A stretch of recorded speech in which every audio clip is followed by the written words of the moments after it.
So who better to break it all down than my friend Congressman Adam Kinzinger, a member of the House Energy and Commerce and Foreign Affairs Committees and a veteran of the U.S. Air Force, currently serving as a pilot in the Air National Guard. Thank you, sir. You bet. Thanks for having me. Sure. So let's talk about the new tax plan. Give me the pitch. Give me the sell. What do you like about it? So the most basic thing the federal government can do, or that Congress does, is tax and spend. We're really good at spending, but we have a tax code from 1986. It was before anybody owned computers. There was it was a different millennium. This just simplifies it. It relieves the tax burden on Americans. I think it modernizes the tax code, brings it into the 21st century, and gives people an opportunity to take a deep breath. It puts our corporations on a parallel track with corporations in other countries. It incentivizes them to stay here. It brings money from overseas. Look, there may be some changes, as we kind of nitpick and go through the 5-day markup that's going to happen. But I would hate to be on the other side of this debate defending a tax code that I was 8 years old when it was written. Right. No, I think that's never a good place to be. Right. Not to nitpick, but in May of 2016, President Trump promised tax cuts for all. He said everyone's going to get a tax cut. That doesn't totally happen with this. Will that make it maybe a harder sell for some of your constituents in Illinois? Well, I don't think so. So I've just gotten the numbers from my district in terms of what this tax plan will do, this tax revamp will do, and it's really good for my district. This is great for, I would say, low to middle income folks. I've had people that are wealthy write me and say, gee, why didn't we get a tax cut? And the point is, you're still getting a tax cut in the first kind of $0 to $500,000 because, that their income is taxed at that level. But this isn't a tax code for the rich. This is a tax code to bring parity for corporations to help the middle class. And, look, the Democrats are going to use their old tired talking points, the talking points of, giveaways to the rich, the wealthy, the 1%, everything else. Now, the reality is, look, this is a rejuvenation of basically a 21st century tax code. I think it's going to be really popular, to be honest with you, and I think as more information comes out, you're going to see that in polling and in numbers. Oh, good. Well, we'll see.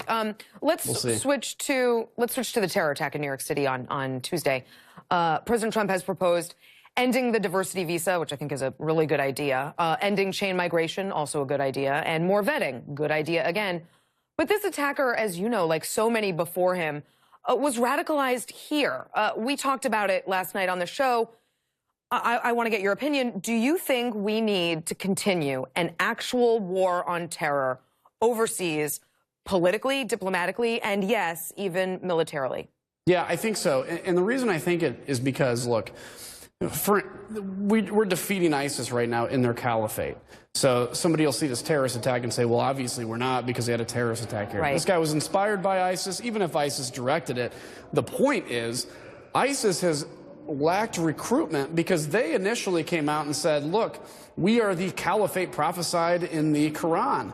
And so people would join because they believed it. Well, now that they're getting their butts kicked by the Air Force, Navy, Marine Corps, and Army, people are like, wait, you aren't the prophesied caliphate. So it's actually crushed recruitment. But the reality is we are in a generational war. But the point I want to make on this, when you have people, I think disingenuously, whether it's Republicans or Democrats, that throw a big stink about Niger, for instance, right? And we didn't know there were troops there. We did know there were troops there. Yeah. They were happening under the prior administration.